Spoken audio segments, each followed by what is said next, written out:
Hello, everybody. Welcome to the Cluster Puck Podcast, part of the MHRT Network here at Center Ice. I am Nick. Beside me here, the fellow rink rat.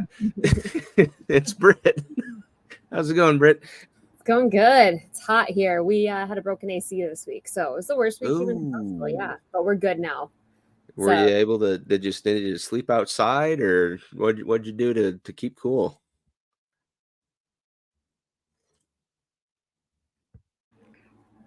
Can you hear me?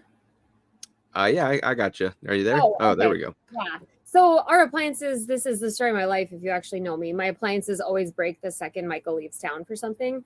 So I spent a bunch of time like troubleshooting it. I did everything that I could possibly think of. And I pinned it down to the capacitor. And then I was trying to find one in town and I couldn't. Apparently they only sell them to like contractors. And it was like 9 o'clock at night. And I remembered that last year our air conditioner broke at the exact same time. And we had ordered a bunch of extra parts. And the first thing that we tried ended up fixing it. And I was supposed to return the rest of them to Amazon, but I forgot to because I'm awful. And we had a brand new capacitor just sitting in the garage waiting for me. So it was, literally pumping. Yeah. So we fixed it. And it was awesome. So like I keep telling people, the moral of the story is forgetfulness is it's the way to go. So happy accidents live around us, man. So that was the question I had asked was, so did you sleep outside to keep cool, or what'd you do? Otter pops to the forehead? 2 nights and it was just awful. I just laid there in misery. Ugh. Like you're lucky you haven't experienced me when I'm too hot because it's not pretty. It's not a good thing. I'm not a warm weather just keep person. Your distance. Yeah, especially I'm happy house. I'm a few states away. It was the 2 hottest days I think that we've had all year. So yeah, I was in a really, really bad mood. But yeah, I bet. How's your week been? Fun. But our AC is going just fine. I'm nice and cool here. We did a little drive up Provo Canyon this morning. Just kind of went and took a nice little scenic drive. Very, very, very pretty, especially around this time. If anybody ever comes to this area, do a Provo Canyon drive. That is a beautiful drive. Bridal Veil Falls we went and saw. There's the Heber Valley, just up there near Park City. So it's really, really pretty stuff. Where you guys are? Say that again. Is there a lot of hiking where you guys are? There is a ton of hiking where we are. In fact, if people are known, or excuse me, people know about Provo area, they'll know about Y Mountain. There's this big plastered Y right on a mountain for BYU. And the hike there, it's pretty strenuous, but the view of the Provo area is really stunning. So there's plenty of hiking to do. Okay, so let's kind of jump into it here. But first, before we do, I suppose we kind of should throw ourselves out there. Don't forget to like and subscribe to the MHRT Network so you can get notified when shows like the Cluster Puck Podcast go live. I don't know why I'm rushing things here. Just go ahead and hit like and subscribe. Follow the MHRT Network on any social platforms. We're also available on Spotify and Apple Podcasts. If you want to follow us specifically, you can follow us at the Cluster Puck Podcast on Facebook, and you can follow us at Cluster Puck Avs on Twitter, Instagram, and Threads. Okay, so few things. This may be a shorter episode depending on kind of how the ebb and flow goes.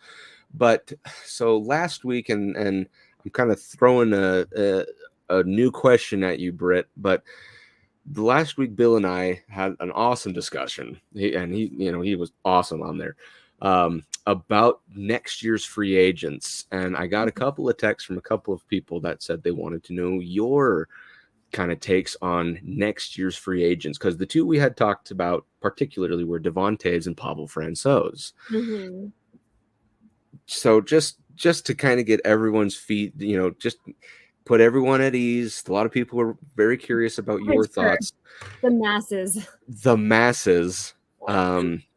They were like, so what does Brit think? Because one of them is a goalie, right? And so this is, so yeah. Well, what do you want to do with both of them? To the show, and I commented a lot. I was commenting on YouTube. I wasn't sure if you and Bill were able to see my comments on YouTube as they come in, but now that I think about it, I've never noticed them after the fact. So I am sure that Bill was in heaven being able to talk a whole lot of stuff about goalies without me being there. So I had to heckle him in the comments. I commented this too. It's so we've got Francouz coming, who is essentially what I consider the absolute elite tier backup and a mid-level but unpredictable. His health history, I just don't know that anybody would ever be willing to give him starter money. And even if he were put in a starting position, I don't know that he would be able to maintain that for any amount of time. When you consider his tenure with the Avalanche, I believe we've had him, next year will be his 4th year. I might be wrong with that. While. We've had him less than 50%. He's had whole seasons off. The first year of that second, he just very unpredictable. He had a double hip surgery. I believe it's a replacement. I can't remember exactly, the details. They don't mail those to me for some reason, just his open medical record. But he's had very, very, a lot of injuries. He's had a very long injury history. But the thing is with Francouz is when he's hot, he's the hottest that you can ask for. He's had some games that he's stolen more so than a lot of our starters have. But I just don't think any team would be willing to make that their starter. I think he's a very content man. He's a very calm and gentle man. And I don't think that he's one of those hothead goalies that demands. Goalies are generally either entirely apathetic or just the complete opposite and care too much about everything. I think he's content in Colorado with his team. I would surely hope he appreciates the fact that we have kept him and given him chances. We paid him for that whole entire year that he was out. So I think I would be completely comfortable just doing the same deal again, like a 2x2. He's not old, but he's not young. Hopefully this is, those hips age well, because that could be something that, we start to see those issues pop up again with hips. And I don't know what his injuries were last season, because didn't he have a couple different times that he was out last season even? And non-game related too. He never gets hurt in a game and leaves. It's always like he's on the bench, or he gets hurt in warmups, or he gets hurt in practice. There's like just some random release that Pavel Francouz is out for so-and-so time, and nobody sees it coming. You never see him wince in a game. It's wild. I don't know what happens unless he just practices like a total freak and we just don't know it. So, and then the other big thing is Devon Toews. And I have wrestled over and over again with if we would even trade him before the beginning of this season. Obviously nobody wants to lose him, but he is on the biggest steal of a deal, probably next to McKinnon and McCarr's. McKinnon's prior contract, which is going to age into another value one. I would love to keep him. And I guess my biggest thing is if we were to keep him, find some way to wiggle him in.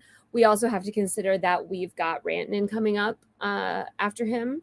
And I guess I would just say that if we do find a way to keep Devon Toews, that'll be the end of Sam Girard's tenure in Colorado. So I'd imagine that would be the sacrifice. But it does kind of make me curious that we didn't trade Girard before, because to me, if we had traded him, that would indicate that they knew they were going to keep Toews. And if they didn't, then maybe they thought that we would be losing Toews, was kind of how I saw it. Because losing Toews and Girard would be a really big hit. Regardless of how much you hate Girard, that would be a huge hit to our blue line. So I think that you can kind of weigh Girard and Toews. One of those will be gone and one of them won't, and they kind of hinge on each other. So I would love to keep Toews, but it's going to be interesting to see what he wants for a contract. He's not young, but he's not old.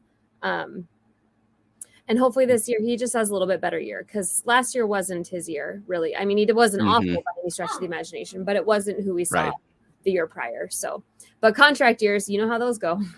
That's exactly what I had mentioned. And one thing to keep in mind too is, that cap is going up supposedly more than just $1 million after this coming season. So something to think about, where, all of a sudden 4 million doesn't seem like as much anymore, because your cap has gone up exactly 8 million or whatever that new number is going to be. So I'm kind of hoping, kind of same kind of in the same camp you are, where I'm hoping Devontae, since he's enjoyed it so much here, he would take less. And I don't mean like because he produced less, but just because he wanted to stay, be with the same team. He won a cup with them, all that kind of stuff. That window is open for pretty much the entirety of the rest of his career. I genuinely believe that we've got another 6 or 7 years of doing this. But the thing is, we have to maintain sensible contracts, and overpaying him isn't going to put us there. So I don't know. It's tough, but we'll see. I'd never expected him to be so important to this team when we got him. I don't know if anybody besides Joe Sakic did. So, it's always doing right. They got eyes on their mind, man. They see things before we see things. It's amazing stuff. Okay, so there you go, everyone. Brit's take on the 2 free agents for next year. And again, we'll revisit it once the season's done. We'll even probably revisit it again throughout the season. But it's the way too early prediction version of it. And I think we're all kind of in the same camp. Okay, so let's kind of move into the newer items. So last week we had gotten a few comments, even during the recordings, of a couple of, one signing in particular, but during the week we ended up having a second signing. So let's talk about the I don't want to say the lesser news because he's still pretty big, but Ben Myers signed a 1-year deal for $775 million, if I'm not mistaken.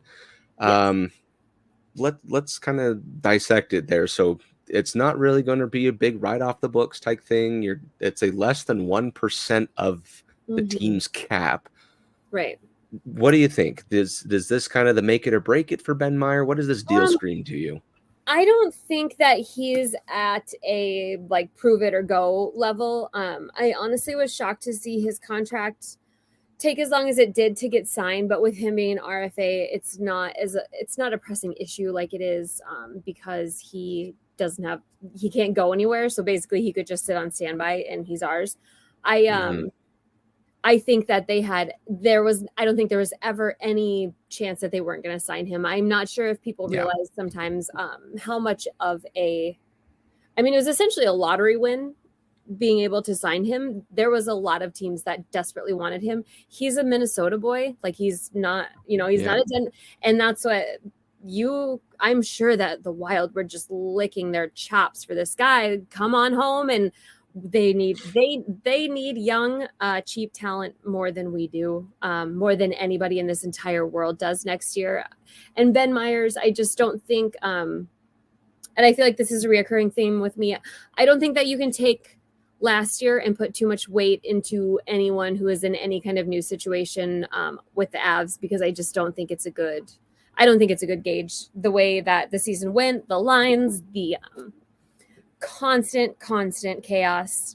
I just don't think it's a good measure on guys. So I think that he might have an absolutely wild breakout year this year, and breakout for his level. He's not going to be first line, but he should be a very solid middle six. And I'd like to see him stay for the long run. And I'd imagine him choosing Colorado means that he really wanted Colorado. So I'm really happy, especially for $775,000. I like the guy a lot, and I think he's very, very, very valuable, and we just don't really talk about it a whole lot. Yeah, I agree. Because with last season, so he played, I think, a grand total of 39 or 40 games. So about half the season on the Avalanche squad, scored 4 goals. So he was able to show that he has the NHL capability. That much we've known for a long time. This deal, and this is kind of where I deviate from your thought, and this is only because I'm paranoid. I worry that this might be like a make it or break it type year for Ben Myers to stay on the Avalanche. If not, it's kind of almost like a Martin Kaut 2.0 situation where they're giving him all these chances. They still want him in the organization. And it's hard for him because he's, I believe, 26 years old. He was a senior in college when he came to us, so he doesn't have to get a long run. Yep. So this to me is hey, we want to give you the chances because he has the tools. He's got exactly all the equipment needed to be on an NHL roster, albeit a fourth line, but still enough to do some damage. Yeah. and just the fact, I don't know, just that it was a little later than what we thought it was going to be. Maybe they were trying to do some negotiation.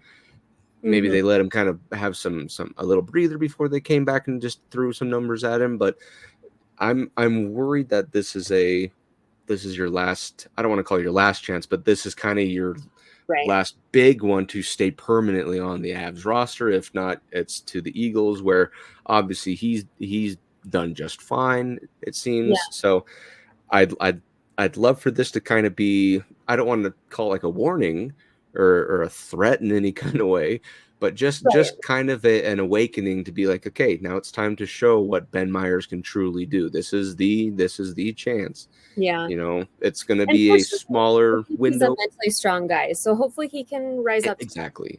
Because, and you know, like we said with Martin Kaut, look what happened with Alex Newhook. You know, I just don't want it to be those, you know, we gave him so many chances, he didn't rise to the occasion. I want to see someone rise to the occasion, like Val Nichushkin. Right? Super off topic. Did we talk about that Martin Kaut discussion on the pod at all?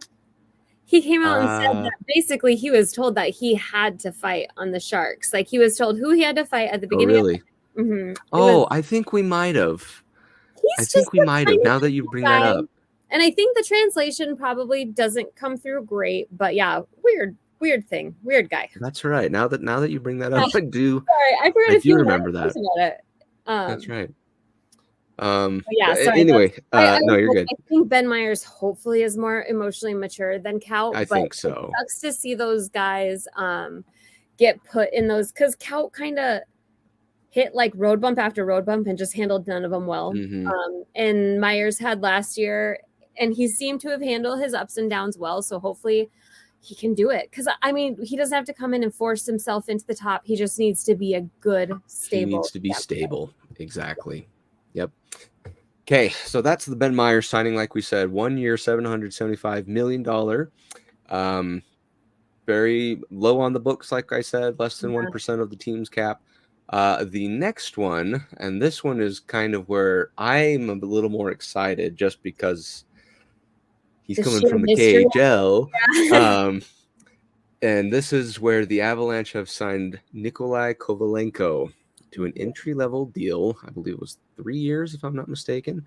And it'll begin as soon as he comes to the U.S. from the KHL. Once his season with, all of a sudden I'm skipping out on the name. Why can't I think of where he's at? Torpedo.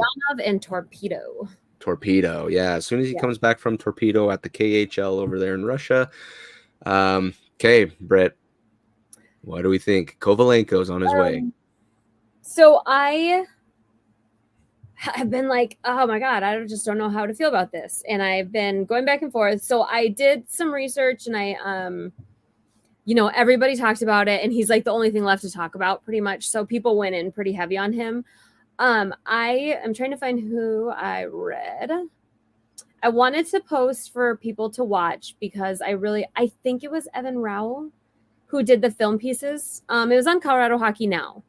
I think it was Evan, in which he's incredible. I love him. I pretty much follow all of the main people, and he's definitely one of my favorites. He definitely has a really good eye for the game, like a lot of media people don't, like actual kind of analytic actually. But I'll post these game film videos for you to see. But he had a lot of really good insight. I really liked, so I watched a bunch of the highlights that he posted, which, by the way, when I listen to the broadcasters in Russian, it just takes Russian. And then when they're like yelling, it makes it 10 times scarier. It's like just dogs fighting. It's crazy how aggressive Russian is, even when they're very, very happy. That's right. Everybody is, it's so weird because we signed him in 2018? It feels like it's been forever. We drafted him in 18. Yep. Yes. So he had this huge breakout year in the KHL this year. He is a really good player. He's definitely somebody that's going to come over right into the NHL, step on the third line, should be an effective player. He does, I believe, have an out in his contract that if he's not playing enough time in the NHL, he can go back to the KHL, no questions. So if he were to come, he might play 1 or 2 games with the Eagles. But if and when he comes, which would be at the end of the KHL season, apparently ends in March roughly.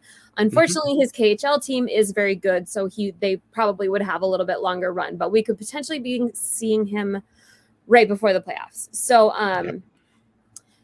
he had this great season, but I kind of did a little more research into the KHL, and I'm curious to see how he'll fit in. A lot of people, like Evan mentioned, he's being compared a lot to Kirill Kaprizov and Andrei Kuzmenko. Kuzmenko, yeah. Some pretty big. Kirill Kaprizov is one of the best players in the NHL right now. One of the most show-stopping. It's just unfortunate that he's doing it there with those people in that association. So they're comparing how the breakouts. So Kirill Kaprizov came over here just straight to the top, never stopped. And Evan went in really deep, and I really thought this was a very important point to consider, that they had comparable seasons-ish in their breakout seasons in the KHL. But the KHL is such a different league. The goalies are not very good. It's a lot more heavy hitting, and they've got way bigger ice. So they play on Olympic ice, so they have way more space. And if you haven't played hockey, more space slows the game down. You don't have to think as fast. The tighter it gets, the harder it gets, the faster it moves. The transition it's huge. It's huge, huge, huge. But basically, there's not a direct comparison between points. Sorry, I'm not trying to like school, but I just thought this was all really interesting. No, have at it. Go for it. Into it. But just going into the ice stuff, there's just not a direct comparison from the KHL All-Star does not mean NHL All-Star. It just depends on how you transition. He struggles a little bit, and the biggest issue was Kaprizov and him having comparable numbers, but Kaprizov scored almost 50% of those, I believe it was, full strength. And our boy Kovalenko, I think it was like only 12% of his were scored full strength. So when you've got big open ice and you're on a power play, that's kind of a cheat code for getting more points when you're a faster, or, it just, so I don't know. It's very interesting, but I've heard a little bit of talk about maybe some attitude problems. Not bad, but I'm curious to see what they are. It's really hard when I read stuff that comes from Russia and is translated, because those emotion words that describe attitude problems or motivation problems, they never translate very well. But he's got the potential to have a stupid high ceiling. He could be up on the second line. He's lucky that he's coming into a locker room that soon enough is going to speak more Russian than English, I think. I was trying to think. So Nichushkin, Pavel Francouz, Georgiev all speak fluent Russian. I think I'm missing someone there, aren't I? Someone else speaks. I actually didn't know Francouz spoke Russian, to be honest with you. That's kind of interesting. I thought that was interesting, but he's just a perfect human. He's smart. He probably speaks like 10 languages. That's very true. I guess being Czech, you might have to learn Russian because that's kind of close by, and the KHL is right there. So I don't know how those like translate to understanding like some, but like some of the language, and you can get by. But I mean, he should have a nice welcoming with people, and it's the hardest, I think, for Russians to come when they don't have anybody speaking their language, and to not make like clicks and stuff, because you have to think about what a hard transition that is. And we even have that in the USHL. We have these kids come over here from Switzerland. We've had lots of Swiss kids, and it's just like, could you imagine being 16 and going to America and playing goalie? We've had a bunch of foreign goalies. Could you imagine playing goalie for people that you don't speak the same language? And English is the worst. It's hard to communicate. Oh my God. So yeah, it'll be interesting. I just really hope that he thrives right away, because, he's got that ability to throw a tantrum and go home, and he's loved in the KHL. So we'll see. I am trying to think of if I had any other. I think that my biggest thing with him is people should probably temper their expectations, because hearing the Kaprizov thing I think that's a big no. I don't think he's going to burst out of the gate like that, but I think he's definitely, we should be very excited about stable, solid depth, because that's what we need. We have star power. We have plenty of it. It's everything behind them that's been a struggle. What are you thinking? Sorry, that was the longest rant on. No, you're fine. Hey, thoughts are thoughts, man. You run rampant with those things, so I'm good. So I've only ever heard the good on him. I don't know, like I said, if there's any off ice stuff with him or attitude or whatever, I haven't heard anything or haven't read anything about it. So, like I said, all I've heard is really just high regards for Kovalenko, you know. So it really does, it hypes me, right, that he's coming through. And I think you're right. We need to be a little, real with the expectation that obviously we want him to just come busting out of the gates, and he, you know, very, very Kirill Kaprizov-esque. But I think, for God's sake, let him be Kirill Kaprizov, please. Oh, no kidding. If we could get him to be the same, if not better than Kaprizov, oh heck yeah.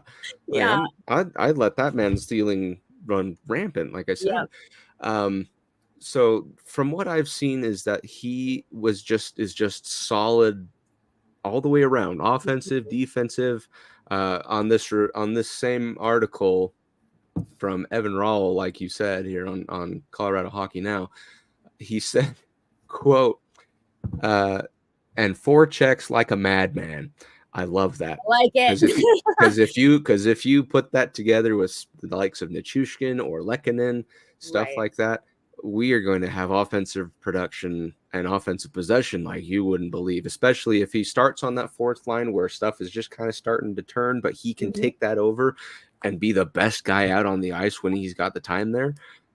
I'm like I said, I'm really excited to see him come after doing a lot of research. Consider that he's one of the people replacing, you know, some really trigger shy new hook, shoot the dang puck, dude. Like, so it's, you know, it's just, I'd like to see a little more reckless abandon when it comes to shooting. Like, I don't know. Even like Devontae's and his shot passes, like that is such a thing of beauty. And I just feel like the Avs have definitely struggled.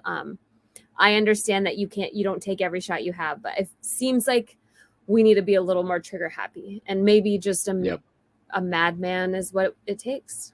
That's exactly it. So, and like you said, in Russia, their mentality is a lot different, you know. So like you said, with Kuzmenko, Kaprizov, Kovalenko, something with those K names in the KHL seems to have hopefully a record, but like I said, I'm very excited to see him come, especially if he's needed for the playoff season, where he kind of has the entry to his NHL career like Cale Makar, where scores his first goal in the playoffs, and it's off, and it just takes off after that. Conn Smythe winner, all that jazz.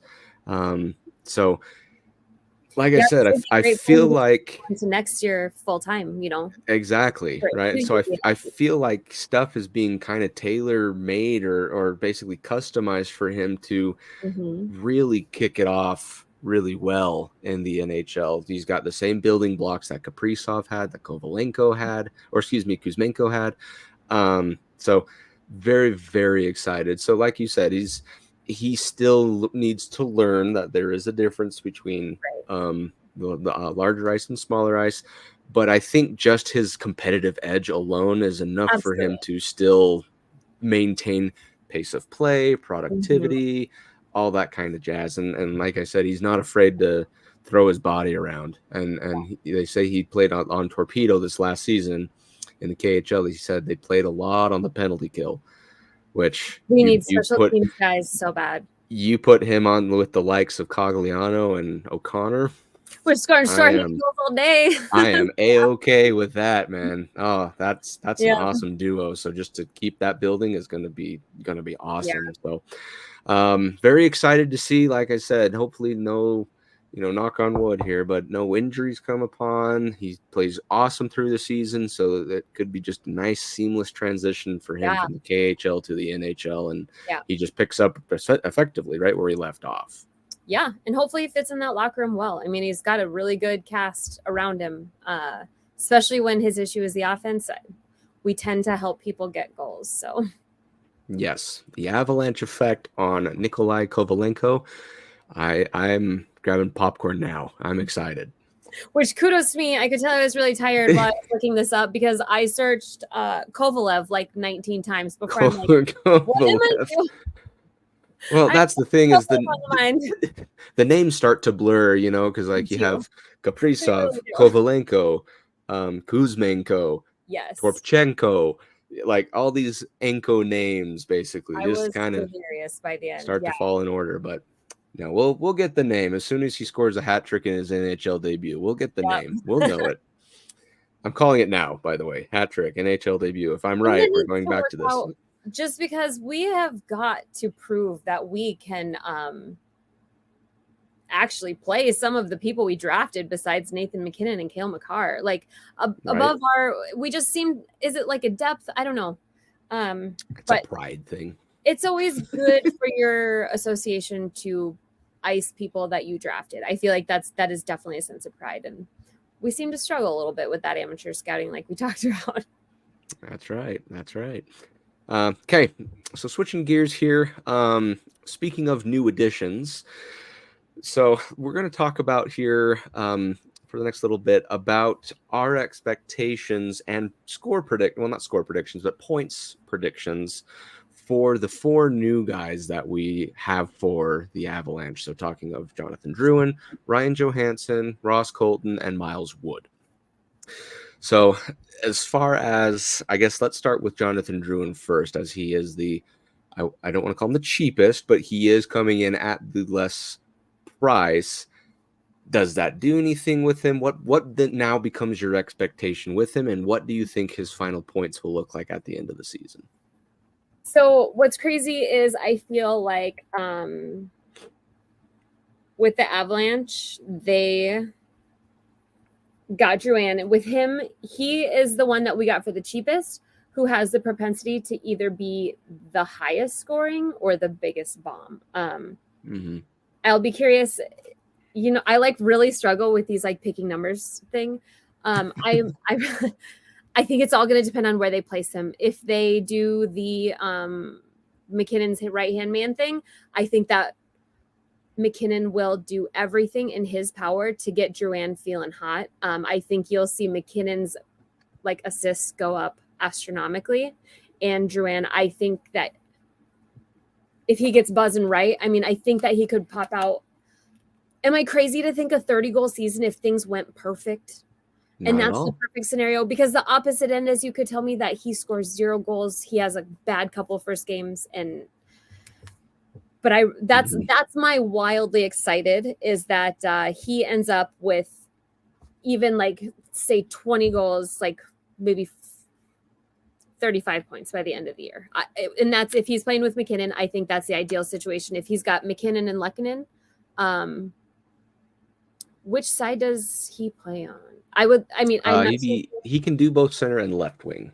Okay, so I mean, honestly, anyone that you put with McKinnon, but I think that the huge driving factor is that McKinnon is going to be driven beyond all belief to put him there. And you've seen how players play when they want somebody to get that 500th goal. They want somebody to get their 1000th point. You know what I mean? When they're playing like absolute idiots, and Nathan MacKinnon won't shoot on an empty net because he wants Mikko to get a hat trick. Those kinds of things. I think that you'll see that in a very effective way because I don't think McKinnon's an emotional person, but I read about, and I don't know if I mentioned this before, McKinnon essentially talked to Elliot Friedman during an interview about McKinnon and asked him to start talking up Drouin to get him a better deal, to get him out of there, to get some good buzz going. And to me, like, have you ever heard McKinnon get like, you know what I mean? That's not a McKinnon.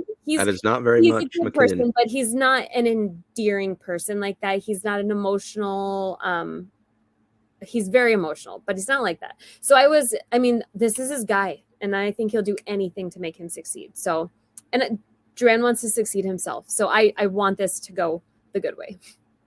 But I would think 35. Yeah. Yeah. Yeah. Like I totally agree.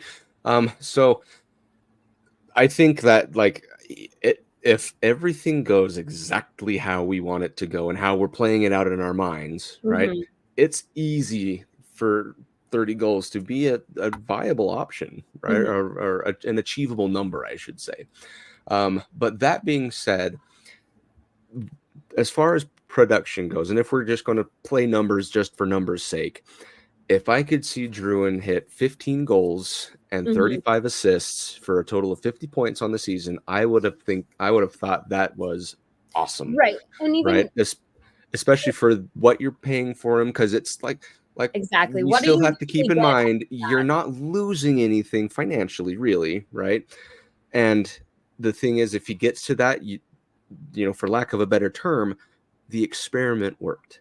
right?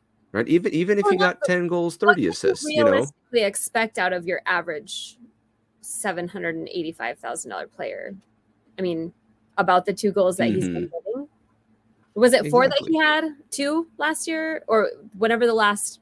Almost? He had 2 goals last year and like 6 the year before that, and so but like a good boatload of assists. Big ask of a jump from a guy, but if you were going to do it, he may statistically have the biggest gap in points from year to year.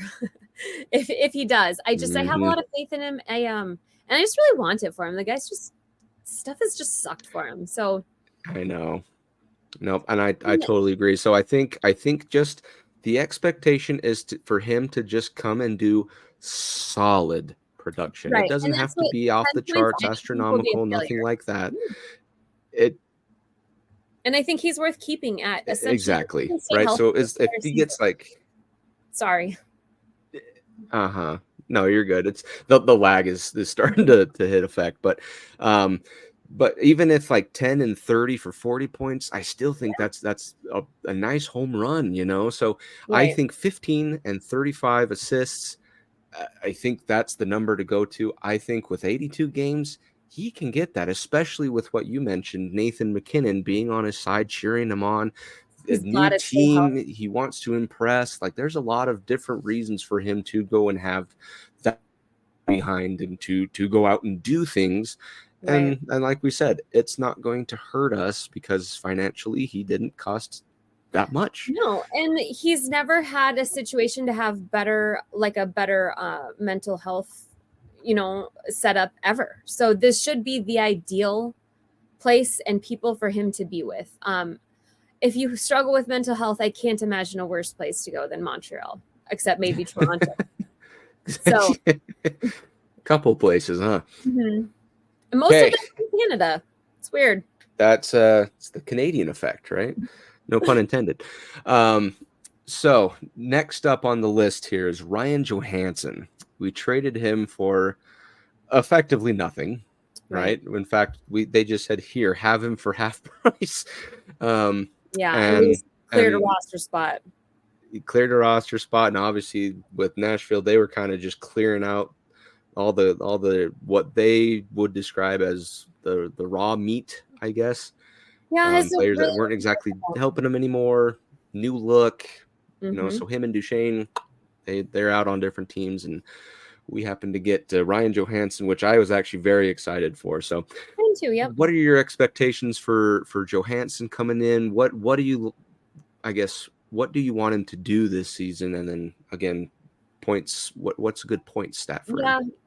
So I mean, he's being slated for that 2C, though it sounds like you know, he may have some competition.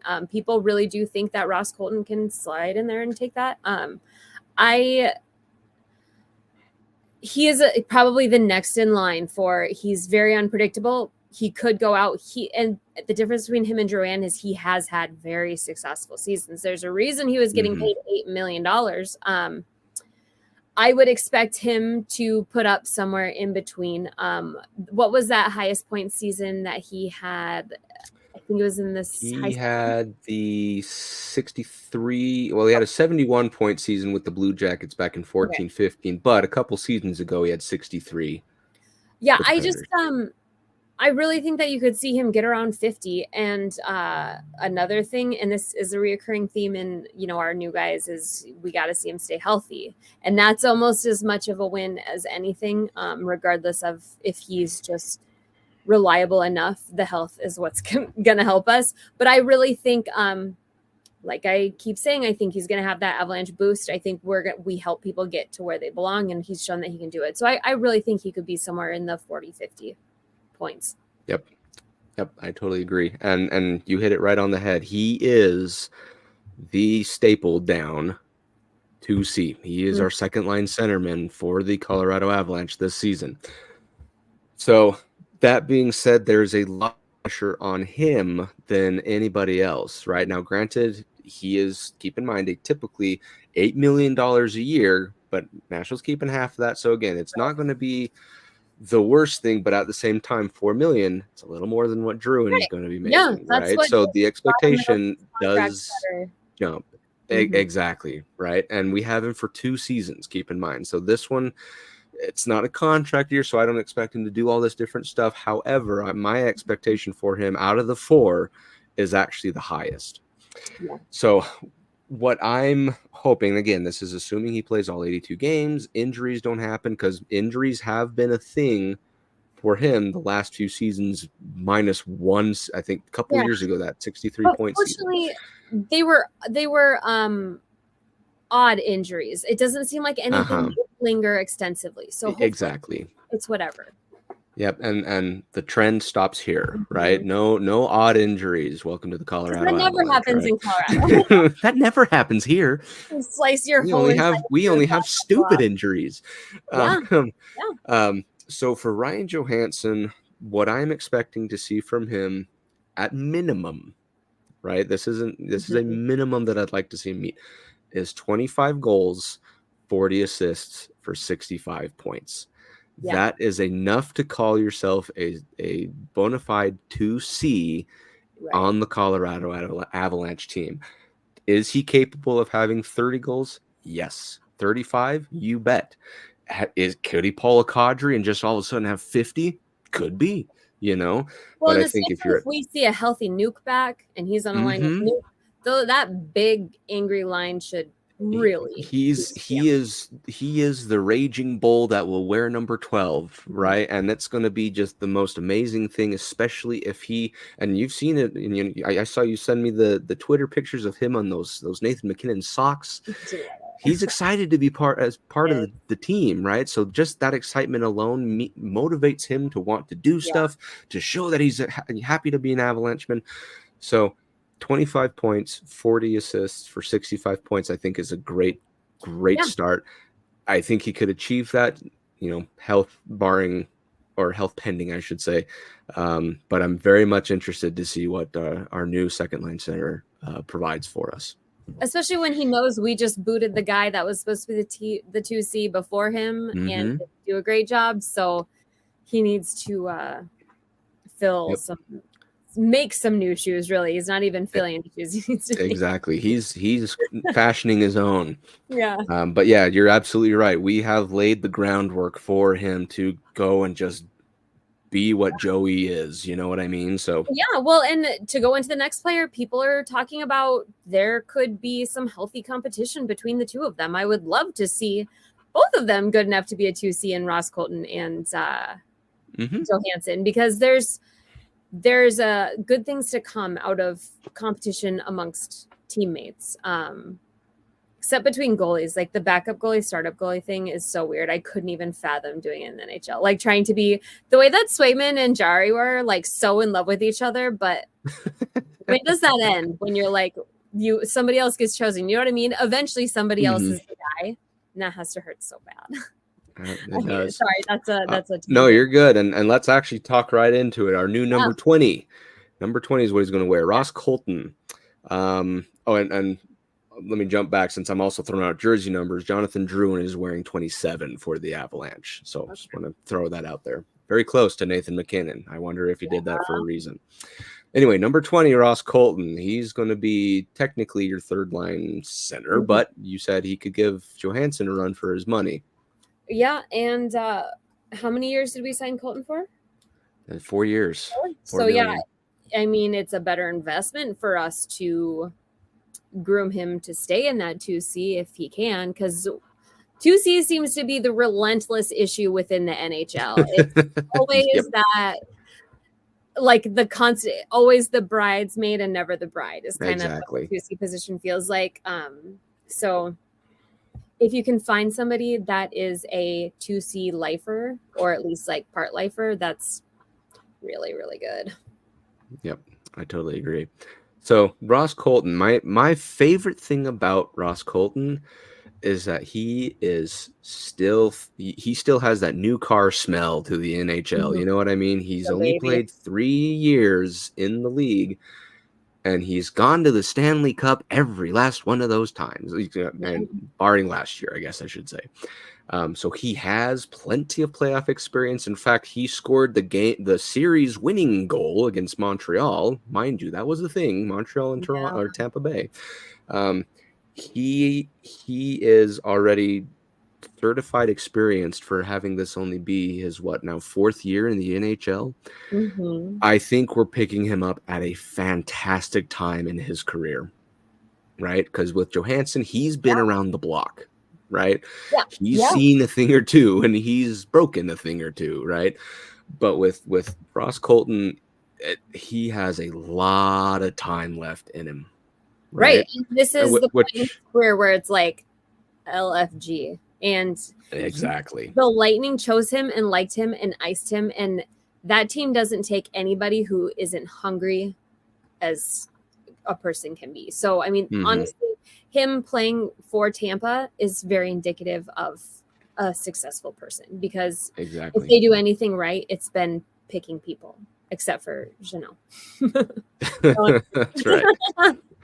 So that being said, I think that the numbers Ross Colton, what I would like to see, are going to rival that of Ryan Johansson.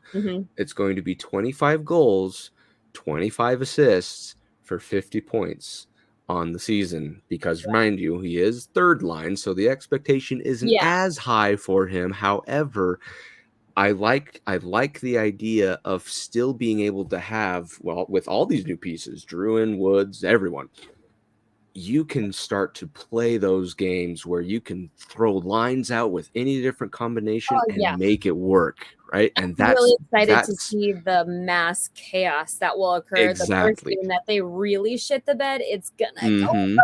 Like we have a team that you could see first liners going to the third and third liners going to the first. I mean, it's back to being deep. Yep. Yes.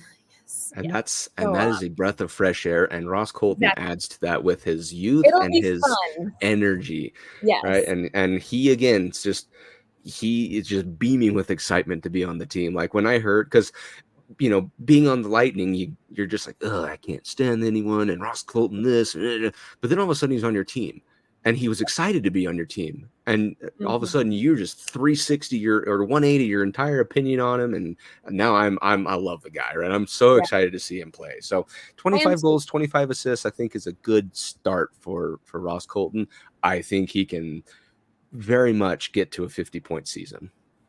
Yeah, I think I definitely have high hopes and expectations for him, but it's harder. I don't put the numbers the same, like you said, with him being on the third line, and he may have to deal with a little more tremulous like personnel around him as we kind of test through some of the AHL players that we might be bringing up, figure out who we're going to keep, who's going to stay up. We might be given some of those, like Jean-Luc Foudy's. Are they talking who's the other guy that they're really high on? Olausson. Did he play games with us last year? Or did he not make it past training camp? But there's some people. And then so we've got a lot of guys like this little crew in the AHL that we're going to have to, I think they're going to cycle through them like they did last year. They took Sampo, they sent him home. They took a couple guys, sent him home. We've got that Malinsky, the Poland.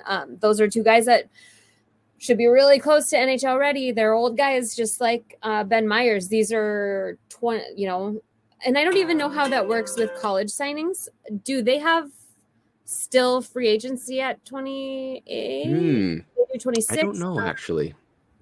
So so they'd only have to do 2 years and then they could bounce. So we got to figure out if we want them or not, because we don't get to watch them forever like Ben Myers.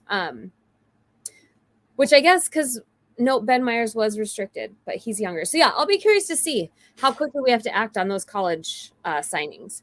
But Mm-hmm. I think that it's really good that we'll have the competition between 1 and 3, especially because last year it wasn't even a competition. It was just like trying to keep everybody alive. That I don't think that they could even try to think about, making the lines elite. It was just having enough lines in general. So I think it's going to be awesome. Yep, I totally agree.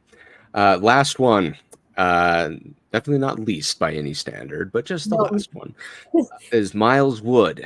He will be wearing number 28 out there on the ice for the Avalanche this year. What about him? Like, what do you see in his future for this season?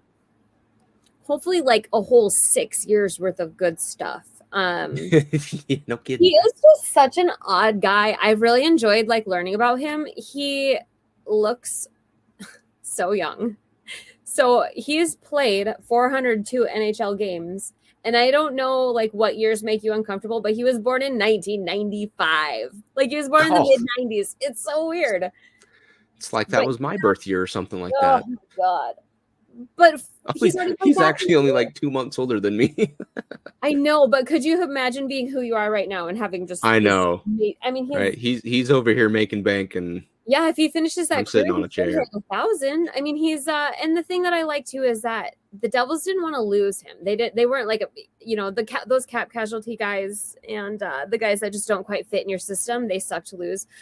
I don't know. Does he do special teams? Does he do I bet you he penalty could. kill?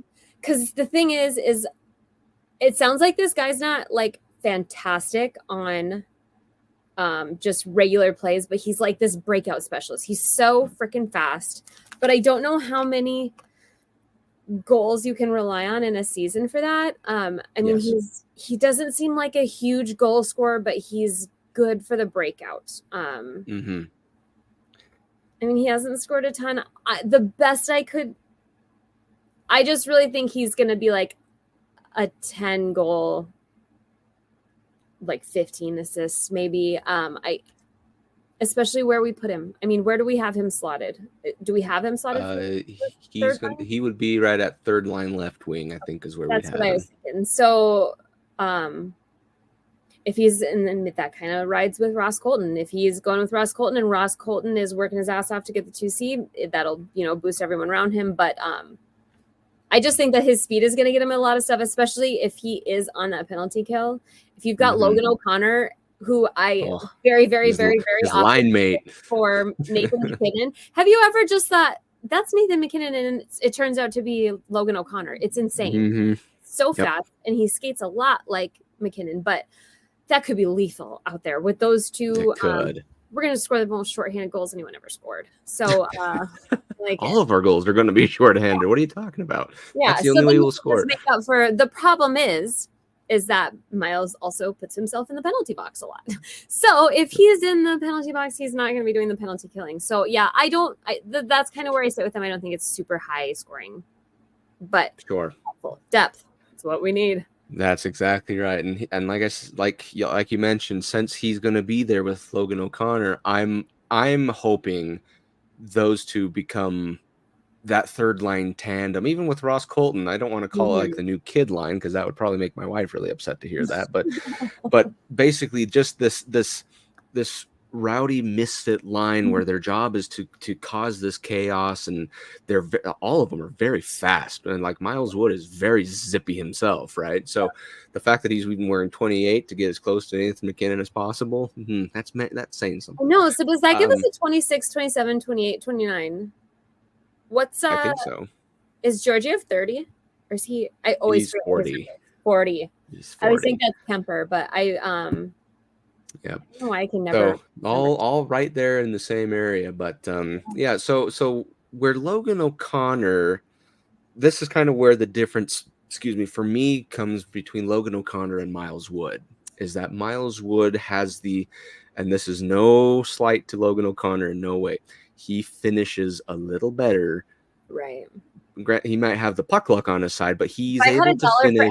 For every time I screamed because Logan O'Connor just shot a muffin after the most wonderful breakaway ever. Oh my God, it hurts. So that's the thing is where Logan O'Connor is very defensive oriented, but shorthanded genius. Miles Wood is kind of that equivalent, but on the offense where he can finish. Yeah. So I think points wise, they might be around that same area. I know Logan O'Connor, I think he finished with like 26 points last year. Miles Wood had 27. So they'll be about the same area. However, I think with a new team, new look, different and how his chemistry works with the line, I feel like him, Logan O'Connor, and Ross Colton are going to be this band of misfits Yeah, well, that are especially he's been for forever 6 tied. years, like, he wants to freaking be here. Like he wanted Exactly. And that's it. Since he wanted it, like all of them have shown that they want to be here and are very happy to be here. Yeah. I think it's very close to you, but I think Miles Wood hits the 15 goal mark and the 15 assist mark for 30 points. Again, it's not going to be anything large to the extent of what I said for Ross Colton being the center and the point, the kind of the guy that would score the points. But just his speed alone, and he'll be right. I feel like he's going to be the guy that's right there if there's a rebound to be had or if a deflection came off a goalie or something. Yeah. Well, and you have he'd to be the guy to clean it up. His past statistics and his numbers. Bednar and our crew are good at reeling people in. I can't remember who it was, but I think a comparison would be Kubel. He had so many bad penalties, and the Avs really whipped him into shape. And you'll see that when you're on the ice more and not sitting in the penalty box, you're inherently going to score more and be on the ice when more goals are scored. So I think that I think that's something that they're very good at, and I hope that's something that they can get through to him. Exactly. Yep. And I totally trust the Avalanche system for helping people like that because, and you're exactly right. You're hurting your team the more you're in the bin, right? So that kind of wraps up as far as our expectations for these new 4 guys. Let us know as well if you guys have anything else. Go ahead and DM us, reach out to any of us. We'd love to hear what you guys are thinking as far as maybe points or overall expectations for these new 4. But yeah, maybe if that Miles Wood, Ross Colton, Logan O'Connor line starts to really start firing, we need to come up with a new name for them. You know, the Pinky Promise Brigade. Line. I'd love for that to be super successful, but honestly, I would do anything for Logan O'Connor. So that's just good guy. Yeah, if I saw he was in, I think Italy with his girlfriend or something like that. Didn't he just get married? Was it him or married, or I guess would be his wife or fiance. His dearly beloved, we'll call it. But okay, so that being said, let's kind of move into the last couple of sections here. We got our player spotlight that Brit has put together here. I'm very excited for this one, just because one of my favorite ever sound bites came from him during the Stanley Cup run. And then we'll finish up with a very, very quick Hockey 101 about the basic layout of the time of hockey. Okay. So we were walking into Sam's Club, and I was like, Mac, who should we do for the player spotlight this week? And he's like, Gabe Landeskog. And I was like, you got my mind because I already chose him. Who's next? And he's like, Josh Manson. My kid loves Josh. So here we are with the player spotlight. I love Josh Manson too. I pray to God that, I would like to keep him forever. So I'll just kind of start. Guy's got a good, interesting life. There's some really, I guess I didn't know him that well. So obviously key contributor, 2021 Stanley Cup playoffs. He scored a goal in game 2. I don't know if you remember that one. And then he set up a cup winning goal in game 6. So everybody who's whining about his contract with us, just remember that goal. I mean, that setup from him was so beautiful. So then we win the cup. He had a phenomenal playoffs. He beat the crap out of Jamie Benn, and it was so. It's still after coming back from injury, mind you. Oh my just God. The game after. I've never seen such a statement in my entire life. I dislike Ben with all my might. Oh, it was so good. So, we signed him to a 4-year contract. He's got 5.4% of our cap space, which it's so interesting when you hear the actual percentage when people think they have such an expensive contract. But it's crazy how really it's not that much when you look at it. And what's the max that they can give right now? Is it 18? Well, I thought it was like 16.5 or something. Oh, is it? Okay. So something around there. So, and he's got 5.4. And if he were to stay healthy, he should be one of our top 4 defensemen. And I just think he's hysterical. And it's kind of, after I read a little bit more about him, so he's born in Chicago, Hinsdale, Illinois, but he grew up in Prince Albert, Saskatchewan, which I read was known as the Gateway to the North, a small community on the North Saskatchewan River. So I don't know if you know much about his dad, but his dad was just another big-bodied, hard-hitting defenseman. Sounds like this guy, just grinder. Like Josh, turned up even a little bit. His dad was named Dave. He played for the Blackhawks. 4 days after Josh was born, he got traded to the Oilers. So that's how Josh ended up. He has dual citizenship, but he grew up in Canada, and he calls Canada home, which I'm like, that's rude. I see. I America, see. Yes. So his dad actually had and I feel guilty that I don't know a ton about him, but it's weird from that time period. So he played from 1985 to 2002, which is a very impressive career. He played over 1,000 games, but do you know what is astonishing about that career? He racked up 2,800 penalty minutes in his career. So his dad, he's a fighter. There was an interview where Josh talked about, like, did you model your career after your dad? And he's like, no, I really didn't want to. I wanted to be a skill guy, but the thing is, inherently, I can't. So you have to lean on what you've got. So I just ended up exactly. He's like, it's funny how genes work. Every interview that I heard with him, he's so pleasant. He's talks so nicely about his family. He's got a great wife. He's got a couple little kids. They just had a brand new baby. Apparently, growing up, he was considered a late bloomer. He basically was really into a lot of sports, kind of cut it down.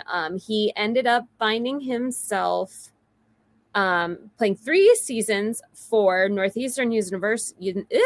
Northeastern University?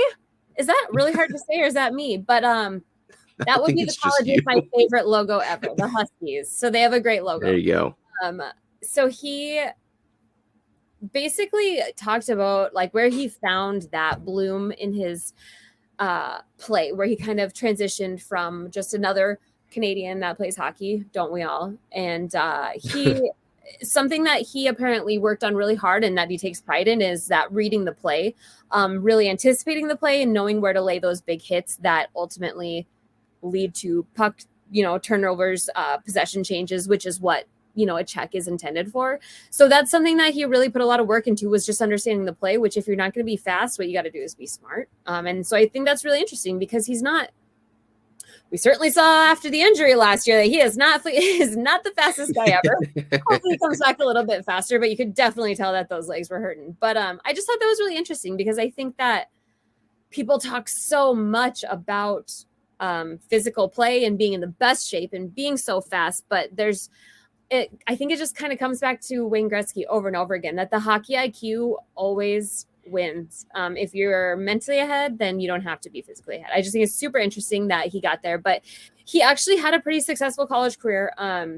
He won the HE Best Defensive Defenseman, which love me a defensive defenseman goalie.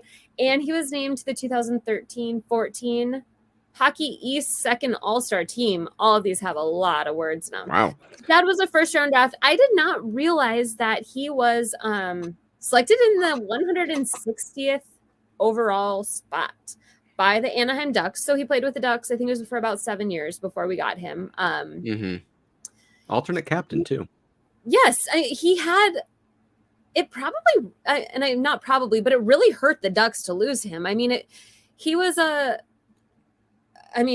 very mainstay player for them. He was drafted, and I hope he can come back and have a good career. I just would hate to see him fizzle out like that when he was so beloved to the Ducks, especially when you're drafted and kind of undervalued or underrated in that draft, and then you come out successful. And I mean, he's really everything that you could want in a big defenseman.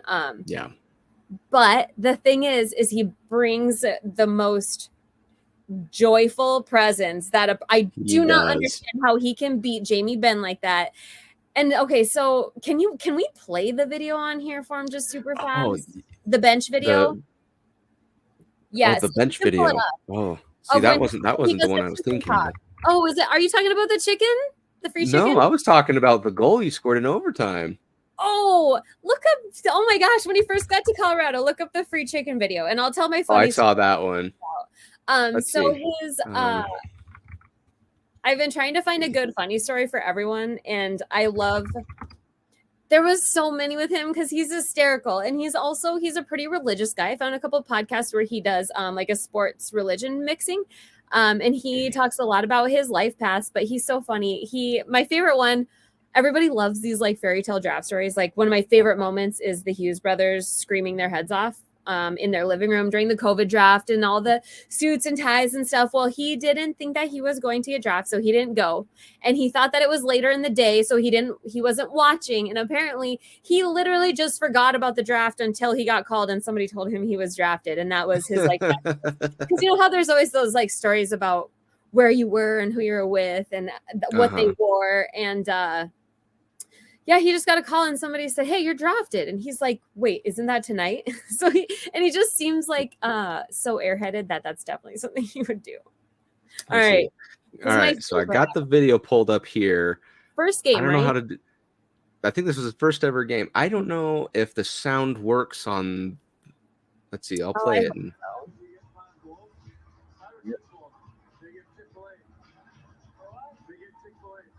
I can just barely hear it.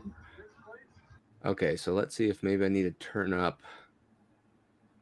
Is it playing in headphones and not? Oh, maybe that's what it is. Since we're pre-recording it, you know, we could always just go in and voice over it. We could always voice over for Josh Manson's voice. There you go. Yeah, it's so quiet for me. But can you hear it? Just barely. I can't make out what they're saying. We'll just have to post it after. We'll post it. The most wholesome sweetness you'll ever see come out of a man that can also beat the living daylights out of Ben. But I need to look it up. Apparently he fought Milan Lucic at some point, like early in his career. I feel like I don't know if he won or not. And that wasn't mentioned. And I also, weird thing, I didn't know if I'm the only Avalanche fan who didn't know this. He was fined. Oh, I cannot remember what it was, but it was the maximum fine for like whatever the category was. He apparently did the throat slit sign to Nazem Kadri while Kadri was playing in Toronto. Oh. And it's so weird because I never heard that discussed. And then they went on and won a Stanley Cup together. And it's so funny because like one of the like main pictures of the Stanley Cup is Kadri like running into Josh Manson's arms. Manson, and they're just happy. I love you, man. But it's so weird to think like Josh Manson, couldn't you see him doing that, being like, and then just like going to the bench and like, yeah, because he's just not a vicious person, but he throws that body. I just really hope the best for him, but it's looking kind of bleak at this point. So I did hear that his injury was still an issue at some point this summer. So we'll see. I would really like to see him back. I know a lot of people think he was an overpayment, but I think that if he can make it back in and be top 4, even, you know, he's worth his value. So we'll see. I love him. There you go. I love it. Yeah, and I was actually very well done. Very well put together. That was really fun. I am just looking at Dave Manson, his dad that you had mentioned to. 2 things stand out. One, he played his last ever 2 games on the ice with the Utah Grizzlies. Oh, I didn't know that. That was fun. 2 whole games. And the other one I'm looking at is his 1988/1989 season where he racked up, and this is not misreading, 352 penalty minutes. Yeah. I didn't know that was even achievable. No, and it's crazy that Josh 100 was bad. Because apparently he was a good guy at home because Josh is lovely. But they must have contained it all for the ice, and I guess that's. But that same season, 18 goals, 36 assists for 54 points, but 352 penalty minutes. It's a very interesting career, and especially to be playing with that kind of clear reckless and to put in almost a 20-year NHL career. Like, goodness sake. That's impressive. Yeah. That's impressive. That man's made of iron. That's where Josh Manson gets it from. No question. And he also has siblings. They're all just super athletes. He's got a sister. I think his sister played like professional tennis or something like that. Brother played up into the all of them great things. They're all like high college and almost professional athletes. So I don't know how people do it. I'm just hoping to raise one good one. So we'll see. That's right. Very good. Well, thank you, Britt. That was a lot of fun. Like I said, these player spotlights are they're awesome just to see these little tidbits that you find. It's one of my favorite parts of the episode. So thank you. Okay, so we'll wrap it up really fast here. We've hit quite a lot, actually. I'm surprised. We're chatty people. Let's just face it. We need to accept it. But hey, you can't stop hockey talk, right? No. So let's wrap it up kind of real fast here with a little hockey 101 lesson. This one's going to be super brief, not very quick, just because we still want to try to cover all the off season, and we still got like 2 months left. So we got to kind of start to shorten these things a little bit.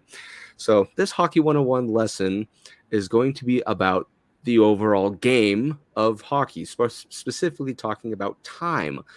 So hockey is the only sport that I know of that has 3 periods. It's not 4 quarters. It's not 2 halves. It is 3 periods of 20 minutes, totaling 60 minutes of total ice time, with a 5-minute overtime period during the regular season, and then shootouts after that if neither team can score. The overtime period obviously being whoever scores a goal, game's over, that team wins. All right. So why then, the question is, why 3 periods of 20 minutes instead of 2 30-minute halves? And the reason for that, at least from what we were able to find out, is ice management. That ice, and Britt, you can attest to this, having skated on thousands of sheets yourself, probably.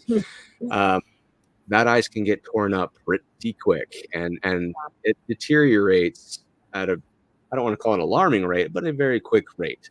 Right? When you consider the amount of movement they're putting on it, the way they exactly skate. They're heavy men. Yep. So what they do then is at the first intermission and stuff, if you ever gone to a hockey game, that sheet before the Zambonis get on, the little ice cleaners that drive all nice and slow, that sheet looks like, World War III happened on it. Like, it is just beat up, cut marks and slices and all kinds of stuff. It slows the game down. The puck doesn't slows the game. The colder the ice, the slicker the ice, the better the hockey. So you'll notice, you can pay attention at the end of the periods, the game slows down, the puck. They pass a lot faster than like beer league people do, but in beer leagues, you'll get to the point where people can't even pass it across the ice once it's too messy because we don't get a Zam. So it's a huge factor for these guys, especially like always. It's exactly most important. That is very true. I agree 100%. So what they do then is the players, after the first intermission, second intermission is what they call them, intermissions. They players and refs come off, the Zambonis come on and prepare a brand new sheet of ice where they basically have this. The Zamboni is the equipment that kind of, it dumps water so that, on it and freezes it on top of it as it's going past to create a brand new sheet of ice. That's why it's and that's one of my favorite noises. Can I just interject? When a brand new sheet of ice is getting cut by a skate, oh my gosh, that is just Google some T-blades. Go listen to people skate in T-blades. Yeah, Google T-blade ice. I love it. So that is a sound that I just love to hear, apart from just a slap shot when nobody else is on the ice, just a clong, especially when you're outside playing outdoors. Pond hockey, man. Anyways, so they prepare it so that the game can continue at a more quality and quicker rate. But all in all, you're still playing 60 full minutes of hockey, plus extra if needs be. So that's it for Hockey 101. It's just basic setup so that you're aware, as far as keeping in mind, it's not third period, or third quarter, it's your third period, and that means it's the end, So don't forget. Quarter is a big party foul. If you say quarter at a hockey game, the longest game, I looked it up. I was trying to think. Last year, we had a couple that were really pushing it for the longest game. But the longest game, the Red Wings versus Montreal Maroons, 176 minutes and 3 seconds, 6 overtimes. And do you know what the score was in this awful game from down below? Does it have a 0? 1-0. Could you imagine playing or watching 6 overtimes and not seeing a single goal? That's gross. And as the goalies, well, I'm just reminded of last year's. Last year's went to 4 complete overtime. This was talking of the Florida Panthers and Carolina Hurricanes. Game 2, I think is what it was. But that one went to almost 5 overtime. Yeah. Which the Tampa Bay Lightning also have. They have, I think, a couple of those in their pocket, don't they? They have. So Flyers Penguins, May 4th, 2000, 5 overtime. Tampa Bay versus the Blue Jackets, 5 overtimes in 2020. I thought they had 2 more. That's what I thought. Oh, the Panthers Hurricanes game. Yep, 4 overtimes. So that's the 6th longest game, and that was a 3-2. That's 2 complete games plus some. I can't remember. There was a podcast interview, and I think it was a goalie that was saying that he had to get an IV literally like during one of the games. Like they had an IV. Just like it's a good thing we're going to that tandem system because didn't that happen in one of the games? One of the goalies had to pull themselves in the playoffs. Was it the Penguins one where the guy had Domingo come out and he's like, I just ate like sausage pasta. So that's right. He had to eat something or whatever it was because his like blood sugar was outrageously something like that. His calorie level was just so low. I can't remember what, but I remember what you're talking about. Yeah, because he didn't think he was going to play, ate a big meal, and then he gets put out after that long. And didn't he have like a phenomenal game and then go play awful the next one? Something like that. Yep. Yeah. And to just quickly clarify, you might be asking, well, you just talked about overtime and the game ends and then shootouts. If it doesn't, how are you getting 6 overtime periods? This is playoffs. In the playoffs, you're back to 20-minute periods, and you keep going until a goal is scored. The proper way to finish a game. In the regular season, it's a 5-minute overtime period. If a goal is scored, it's over. But if not, then it will end for sure at shootouts. Okay, so that takes care of this episode of the Cluster Puck podcast. We hope you guys enjoyed it. We really do have a lot of fun talking about the Colorado Avalanche and hockey in general. Honestly, it really is the greatest sport in the world.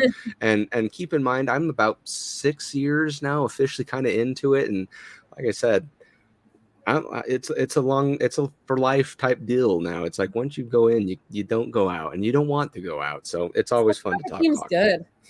It just does, to get a lot of stuff off your chest. So once again, thank you everyone for following along with this. This is a pre-recorded episode, so we couldn't get to anybody's comments just because the next few weeks for me at least is going to be very, very hectic. A lot of stuff happening on regular episode days. So this might be the main thing that we might be doing for a few weeks, but then we'll go right back to normal after that. And appreciate you, Brit, for sticking with me on that with the time frame. Really grateful for it. But again, if you guys want to like and subscribe, follow the MHRT network so you can get notified when shows like the Cluster Puck podcast go live. We'd appreciate it so you guys can continue to build that following number. We really do appreciate all of you guys for your support for the network and this podcast. Speaking of this podcast, if you want to follow the Cluster Puck podcast on Facebook, and the Twitter, Threads, and Instagram handle is ClusterPuckAvs. Go ahead and do so. We'd love for your guys' support as well on the show. Anything to add, Britt? No, I don't think so. Okay, awesome. Well, we'll go ahead and let you guys watch this. Tell it again. Give us your feedback. DM us, whatever you want. Let us know. Like I said, love to have you guys put your opinions out there as far as other stuff that you want to hear from the Colorado Avalanche and stuff you want us to discuss. So with that being said, we hope you guys have an awesome week. And as always, go Avs, go. Even when you feel low, you can still go. Even when you feel slow, you can still go. Even when there's no hope, you can still go. I never answer to no, man, I still go. Go, go, go, go, go, go.